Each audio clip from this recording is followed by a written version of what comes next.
Eastern Dementia Network. Oh, here's Anka sending a message. So it is a network that Sarah and I were just hoping to put together of people across the eastern region of Melbourne. And I think most people are in the community services area, providing support to people living with dementia and their families. So I'd like to just do a very quick acknowledgement of country, because I think we are all in Melbourne. Congratulations to all of us. It's a hard place to be at the moment. But our meeting is being held on the lands of the Wurundjeri people, and I wish to acknowledge them as traditional owners, and I would also like to pay my respects to their elders past, present and emerging. So perhaps if we just do a quick whip around. I'm Elizabeth Baxter from Villa Maria Catholic Homes, and my role is Dementia Services Specialist. So I sit in our strategy team across our different departments. So across community, residential and disability services. So Sarah, do you want to do an introduction? My name's Sarah Yantz, and I'm the CEO at Caledonia Dementia Care in Mooroolbark. I also am the volunteer, the sort of token volunteer without dementia for Dementia Alliance International, and have worked with funded services and people living with dementia for just on 30 years now. So lots of passion for good outcomes for people living with dementia. The next one on my screen is Tracy. Hi, I'm Tracy. I'm a care advisor for Mercy Health. We do aged care packages. Marie? Hi, I'm a project officer with City of Burundara, and I have a number of portfolios, one of which is dementia. So I was hoping to I suppose better understand what people are doing as far as reaching out to people in community. So my role is more about at the moment capacity building and awareness raising in community and within council, and then after that we're looking at some sort of dementia friendly community next year, like using one of our community hubs. Great. Lynn?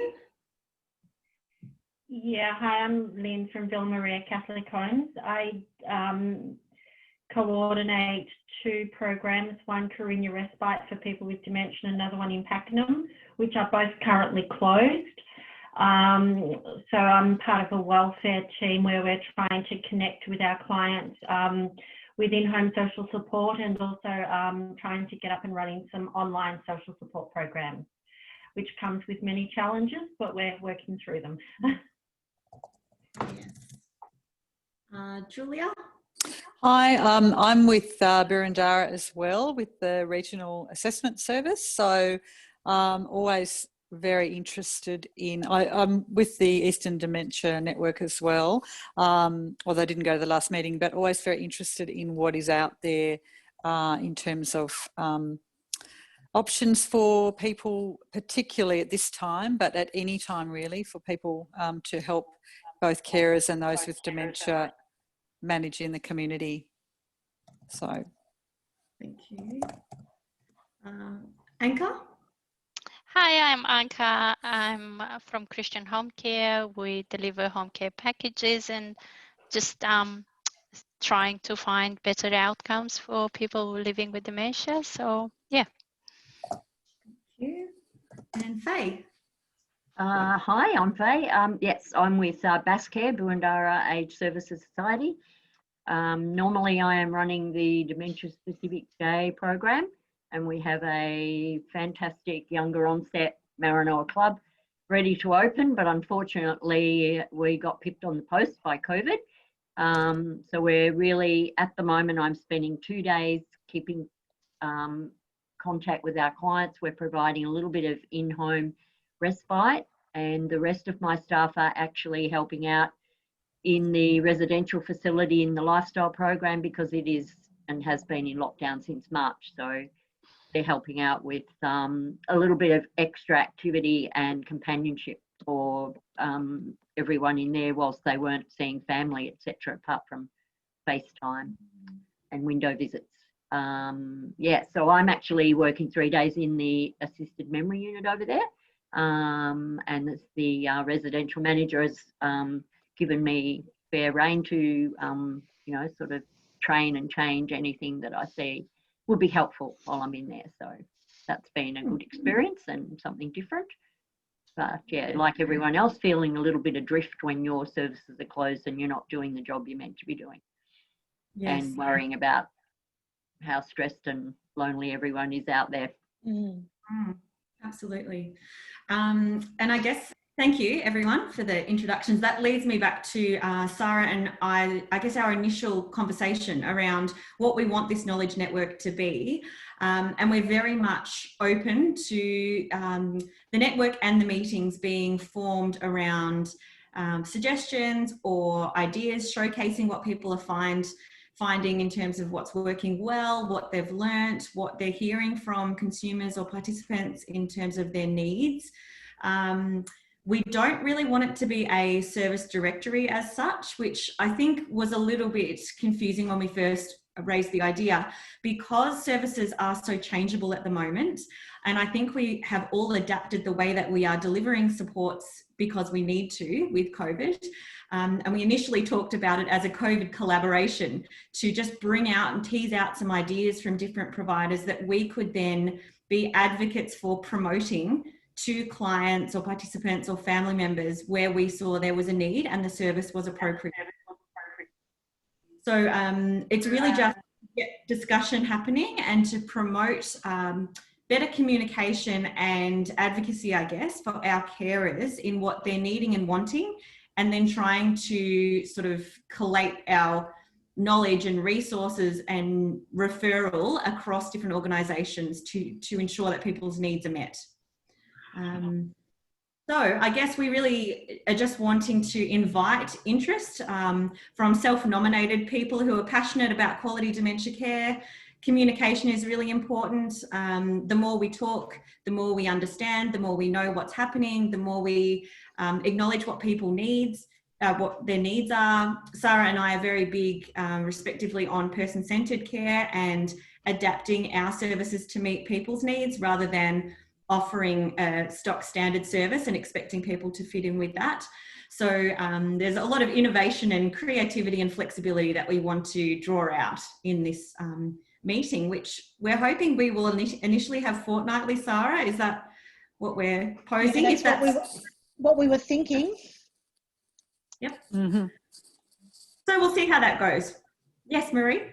Yeah, look, given that I'm not part of service provision and it's much more around programs in the community, I think it's kind of not a great fit with me here, but obviously Julia belongs. So, yeah, I don't think I'm going to have much to add for you guys. Yeah, look, that's fine. And you're welcome to just come along and listen or not come. You know, you can decide whether it's useful or beneficial or not. We're not entirely sure how it will look as it evolves either. So we're very open to, you know, the guiding of this network being formed by the members and participants involved. So I'll hand over to Sarah, who wants to just talk through a little presentation and a step-by-step of putting together some supports that she's now offering through Caledonia. Thank you, Elizabeth. And here we go with the challenge of screen sharing again. Oh no, it worked this time. Yep. So, as Elizabeth's already said, one of the things we wanted to do is learn from each other. COVID obviously has had a devastating effect on some of the people that we provide services for and their family members. But there's also been stories of some amazing work going on that, you know, our programs closing and having to change the way we worked has actually brought out some incredible creativity.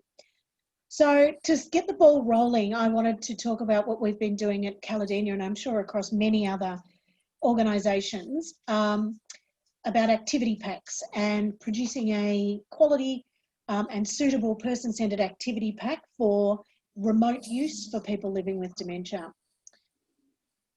So our social support group ceased on March the 18th.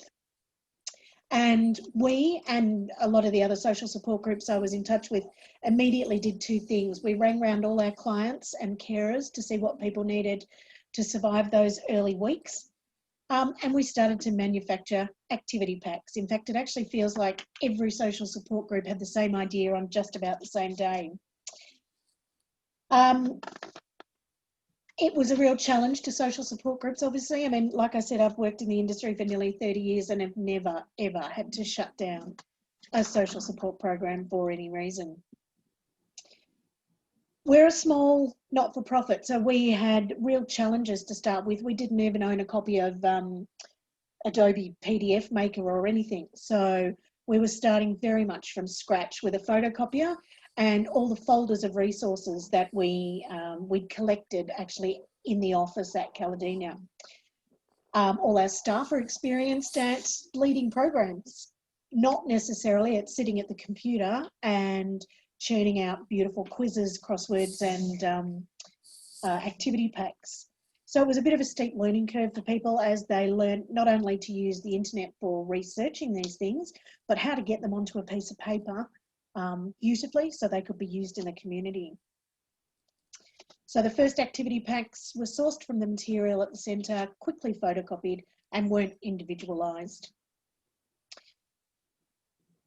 We had feedback from our clients and I've written it up there, but some of them were saying, I don't know why you're sending me kindergarten work, or I've saved it for the grandkids. Thank you for sending me that. I'll use it with my grandchildren. Then some of the stuff was obviously too hard. Some of these puzzles make me feel stupid. Or I only like Sudoku. Please only send Sudoku.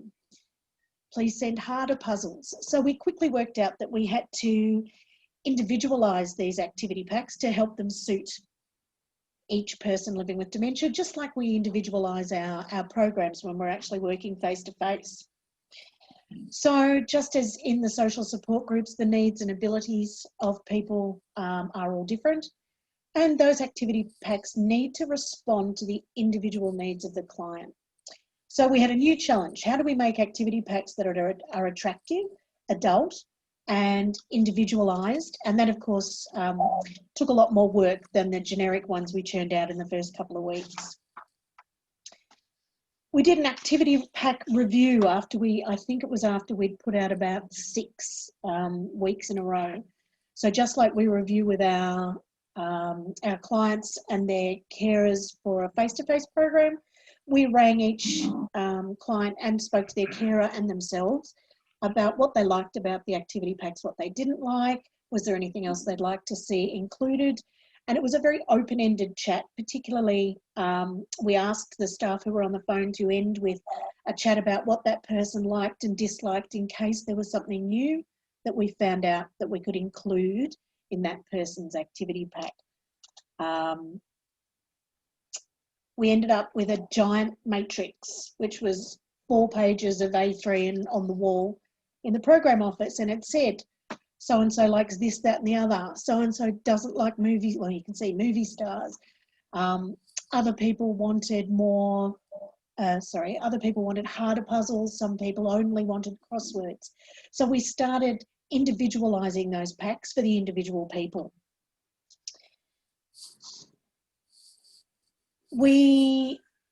Meeting quality, the aged care quality standards is still important during this time when we're all working in very strange ways and our services have either changed and we're doing a different job, or we're changing the way we deliver the services. Person-centred care and meeting those aged care standards are still very important. And I've got a funny feeling that after COVID is over, that there will actually be, agencies will be asked to account for what they did during this time and how they met those standards, particularly the 2 they keep talking about, which is choice and control standard 1 and the one around infection control.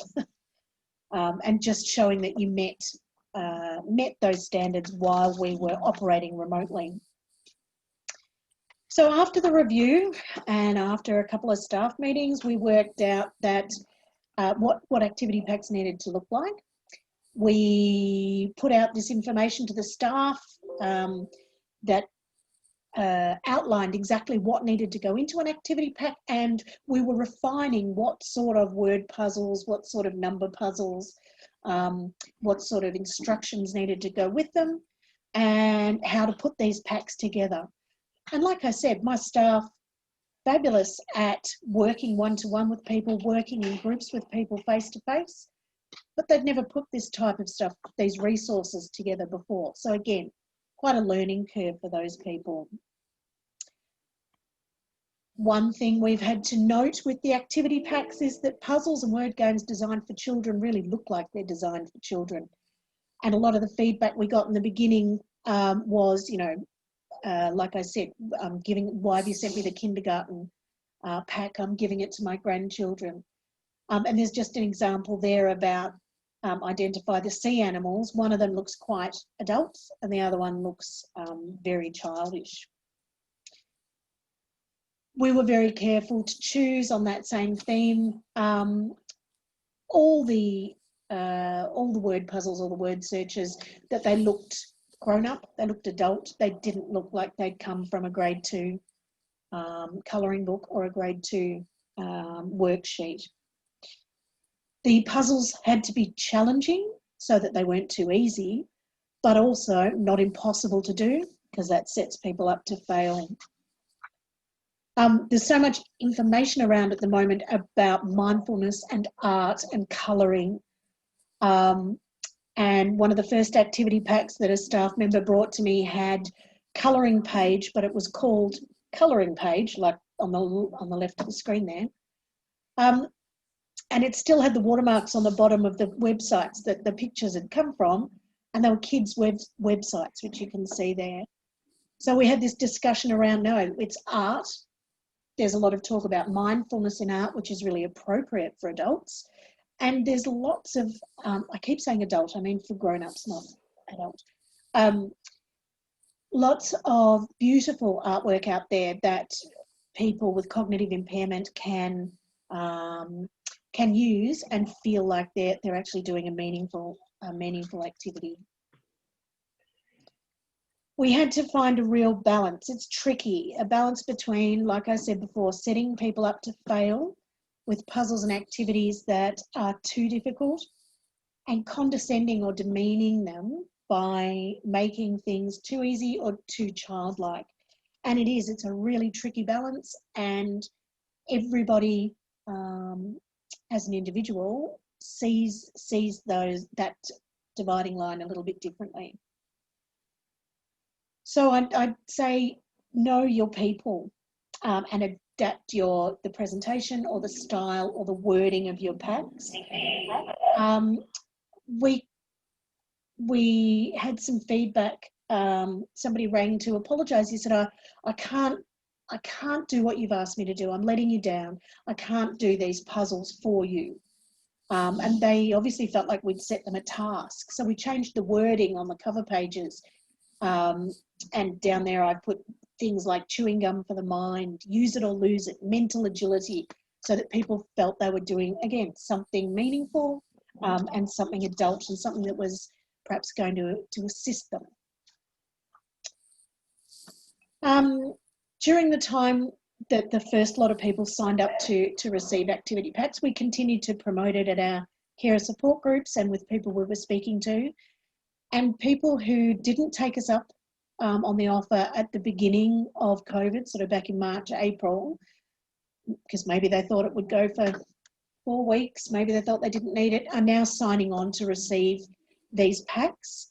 And more people are using them, which is great, One particular council has been absolutely exemplary and has made their activity packs available to their over 65 groups, their delivered meals recipients, and they're hoping to get out there by the end of the year and be delivering 250 of these a week, which is just amazing. And it's something that none of us have ever done before.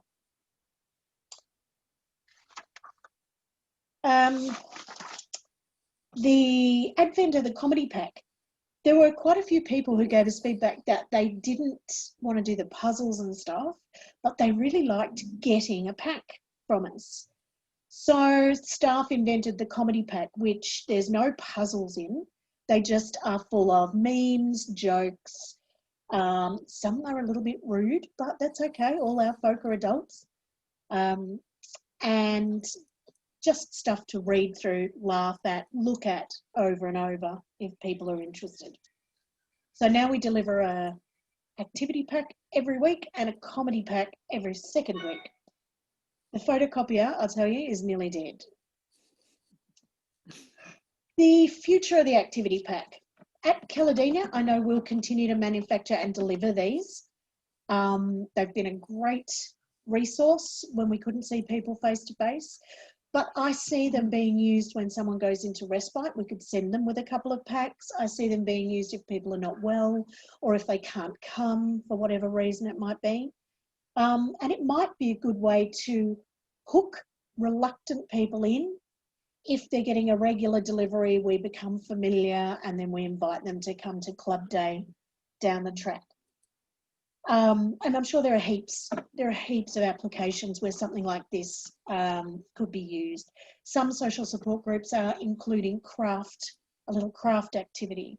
I know that another group they found little Meccano puzzle sets and they put them in for all their men. So lots of different applications that can be used. All Caledonia's activity packs are available for you to download off our webpage. We've made them available to anyone we're speaking to. People have made them available to elderly people in their own street. They're printing them off from home and delivering them up the road. We are more than happy for anyone to download whatever they would like. And there's another couple going up in the next week or two that are now complete. If you start from the beginning, you'll definitely notice an increase in the professionalism of the print and the look, because we've learnt so much during this time. All I ask is that you just shoot me an email and let me know how they've been received, and if there's any feedback about them, that'd be great. But you are more than welcome to them all. So that's, oh, a black screen. That's really what I wanted to talk about, and I hope that it kind of sets the tone for what we wanted this knowledge network to be, that we want to hear about the amazing work that's happening out there. Those activity packs are now a resource that any one of you guys can use at any time.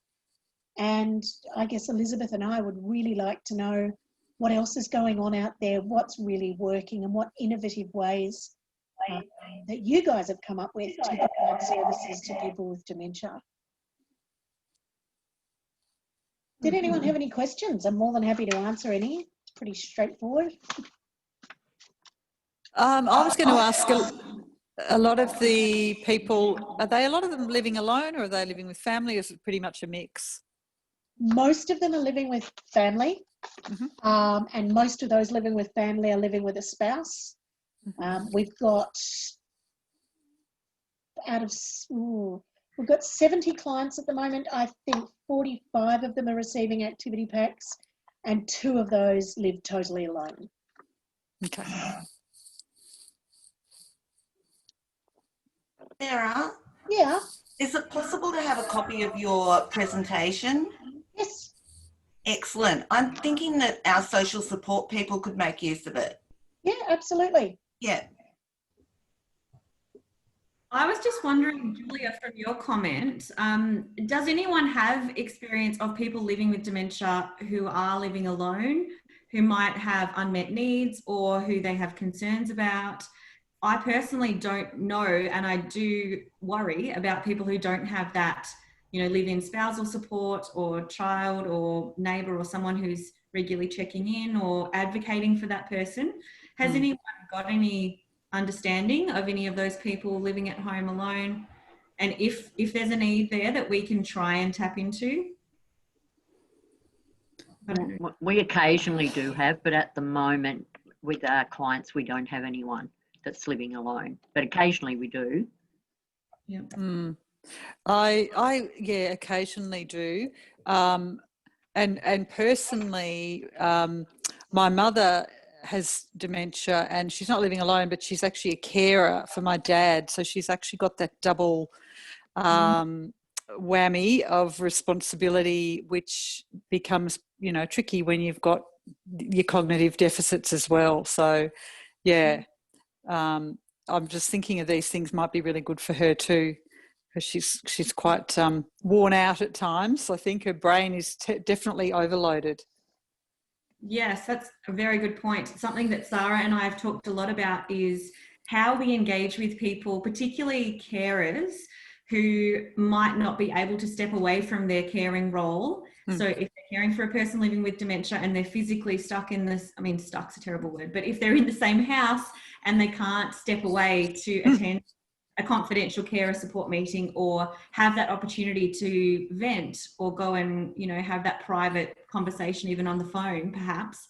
I wonder if anyone has heard of anything that's working to try and engage those people in a way that might be appropriate. We have one gentleman who our staff ring every day at 1 o'clock and try and keep him on the phone for an hour. And that's the time his carer, his wife, can go and make her own phone calls, just sit down, maybe even just go to the bathroom or something on her own. And the staff have the same conversation with him usually now after 24 weeks or whatever it is.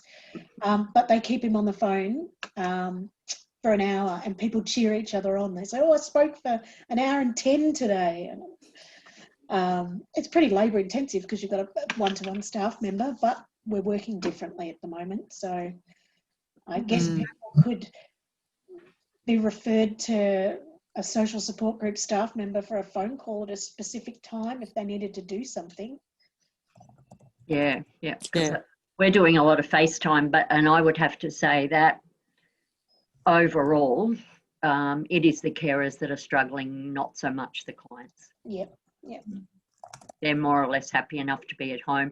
The clients are suffering in that their dementia has got worse because they're not getting the stimulation that they would normally get, but they're okay.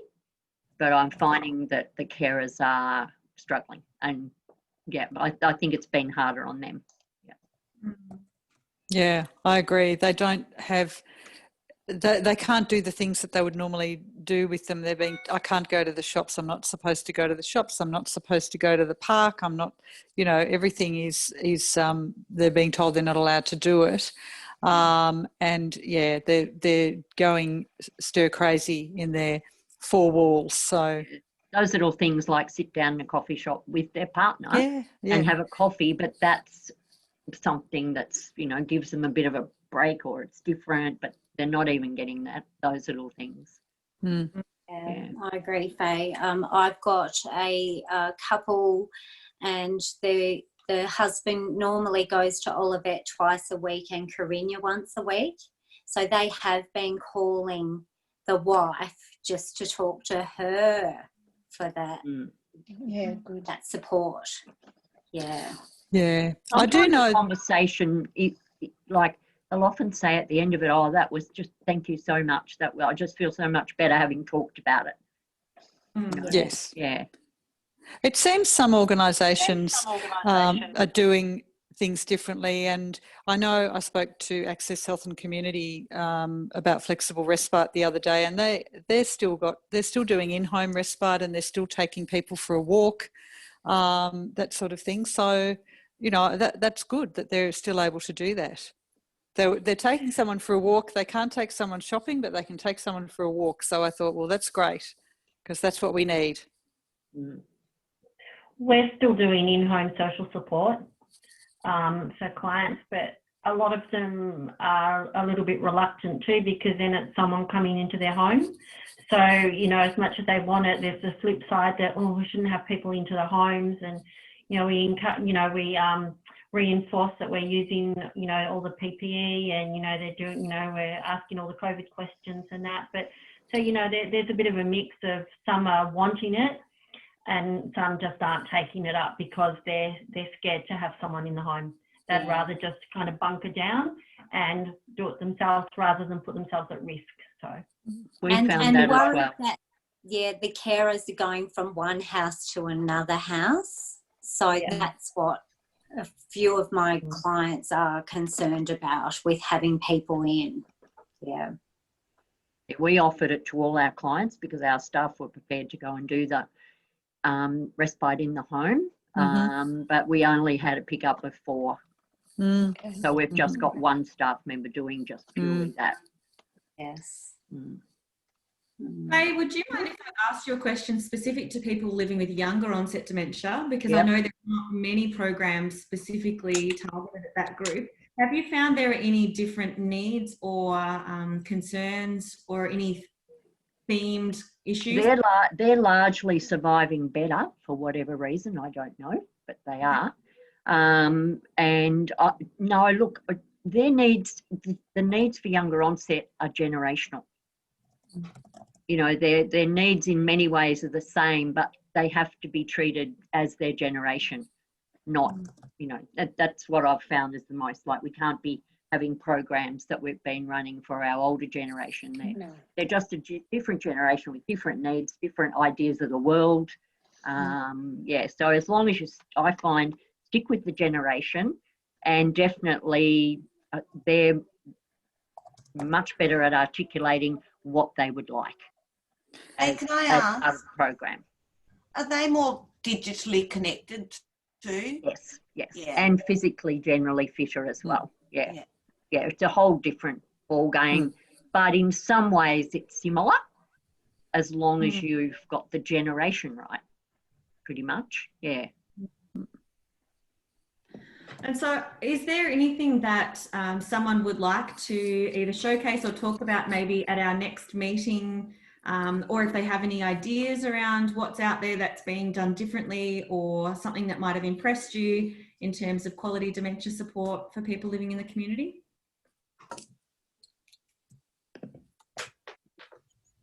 Sorry, Elizabeth, I missed that. I just had a call. Oh, sorry. I was just inviting anyone who might have their own example of something that's working well for people living with dementia in the community that they might be happy to talk about at the next meeting. It doesn't need to be a beautiful big PowerPoint like Sarah's. So you set the bar high, Sarah.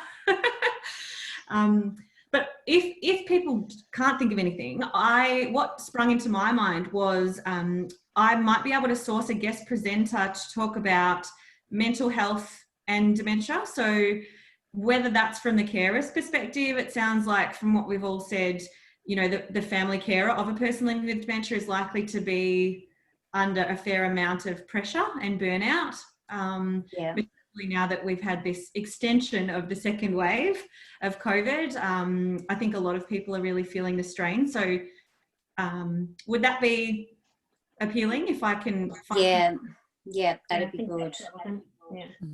Great. Okay. So maybe if nightly is not too often, we might schedule another meeting for 2 weeks' time, and I can try and get it's a gentleman in mind who works for Northwest Mental Health Service, and he is a clinical nurse specialist who is working with us in the development of our specialist dementia care program. So I've been trying to tap into his brain as a resource as often as I can. I think this would be a really good opportunity. Yeah, that sounds good. That sounds good. Yep, terrific. Right. Does anyone have any questions or anything they'd like to suggest or add? I was wondering, is anyone planning anything special for Dementia Action Week? It's the 21st to the 27th. No. Just a series of Facebook posts, but nothing else really. Yeah, we at VMCH have been talking about highlighting some stories of people who are living well with dementia, who we support. It's not the traditional morning tea that we might do, or, you know, face-to-face type event. So I think we might just do something electronically that's shining a light on, you know, your life still being fulfilling and purposeful and meaningful and enjoyable beyond that diagnosis. So a couple of interviews and things like that. And can I just plug Dementia Alliance International for, particularly, Faye, for those people with younger onset who are digitally connected. Their support groups for people living with dementia are an incredible resource, and anybody with a diagnosis of dementia is welcome to join those. They've been doing them over Zoom for years. They're way ahead of the rest of us. And they've got they do a lot of advocacy work, put out a lot of information, and link people in with other people, like-minded people, for health and well-being, mental health and well-being. So what's it called? Dementia Alliance International. International. So it's Kate. Does everybody know Kate Swaffer? She lives with dementia. She's the chair of the board and the CEO in a volunteer capacity. They have a board. There's myself and one other lady in America who are their volunteers. We're the only people without dementia. Everything is run by people with dementia in that organisation. Okay, yep, that sounds good. One thing I've noticed with the younger onset is that the carers often link together, which is really good. Yeah. More so than the older. So the younger onset, so that's under 65, is that? Yeah, they, well, yes. Look, it varies a bit. Ours is diagnosis under 65 is what we classify, yeah. But it's a little bit fluid, I think. It's not, I don't know that there's an exact, but they're obviously the people who are on NDIS, they're not in. Yeah.